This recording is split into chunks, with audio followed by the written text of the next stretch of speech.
Assalamualaikum everyone. So today we are going to be making these Korean Asian samosas.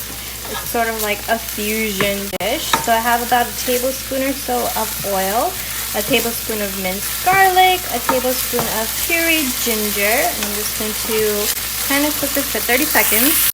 Now I added 1 cup of grated carrots and 1 cup of diced red onions. We're just going to saute this until they become kind of soft and translucent.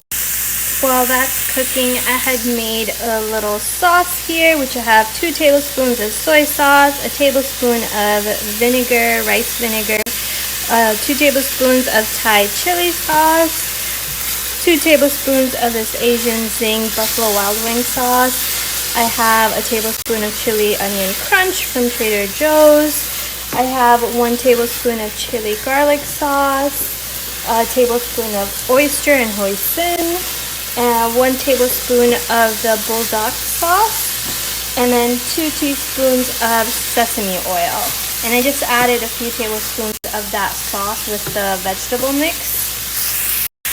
Now, once the vegetables are kind of softened, I added 1 pound of ground beef. I'm going to mix that well with the vegetables. And then I added the rest of the sauce. I'm going to mix that well and cook until the beef is cooked.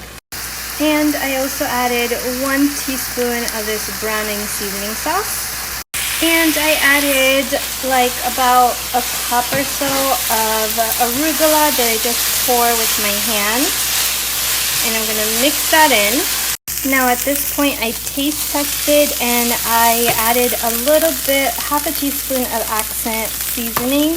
You can add salt, and I'm going to mix this well. You kind of want to dry out the meat, because if it's too wet it won't hold up well inside the samosa.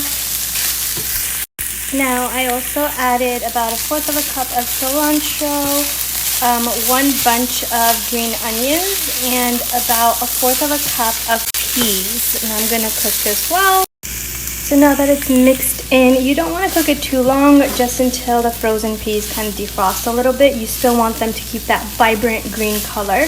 So you do also want to add this towards the end of the cooking process. And I'm going to remove this into a bowl. So I removed the beef and let it cool down to room temperature. In a bowl I have some water, and I have a packet of empanada dough. Any brand would do. It's in the frozen section near where the Latin, Hispanic kind of foods are. So we're gonna open this up. And we just cut the circle in half, and this is how it looks. And then we're just going to start peeling each dough one by one. Now once it's all peeled, you're going to take one of these semicircles. You're going to dip your fingers in some water and run your finger along the edges. You're going to make it into a cone shape. Pinch the edge, pinch the inside, and your fingers are in there so you can help kind of squish it.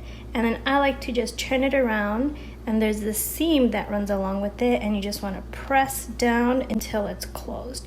You really want to make sure that that seam is closed, or else it'll pop open. Now you have like this sort of funnel shape. The bottom is closed as well. And then you're going to take some of your filling and then place it inside your samosa. That looks great. Dip your finger in, run it along the edges, and then you want to make sure the line is perfectly symmetrical in the middle. I pinch the edge closed, and then I like to push it down and make sure the ends are really closed, because you don't want them to pop open. Now if you want, you can also use a fork to kind of imprint the little edges, but I like to keep them like this. And how cute and beautiful does this look? They're so miniature. Now I'm just going to continue filling the rest of the samosas.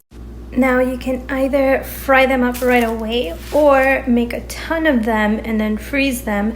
I like to put plastic bags on the bottom so it's just easier to remove once they're frozen. And I have them on a baking tray. Now to fry up our samosas, I've done a few batches already. You want the oil to be roughly around 350 degrees, and we're just going to pop them in. You do want to kind of stir them around a bit to make sure they're not stuck on the bottom, and you want to cook them until they're golden brown. Now once the samosas are golden brown, we're going to remove them off the heat and place them on a paper towel lined plate. Now I did misspeak a little bit earlier. Instead of 350 degrees, you want to start off the samosas in a little bit lower of a temperature of oil, because if it's too high, then the samosas will be brown and crispy on the outside but uncooked on the inside, and then slowly bring up the heat. So roughly like 250, 300, and then you can turn up the heat a little bit more and let it cook. How fast and easy was that? I hope you guys try it out. Assalamu alaikum.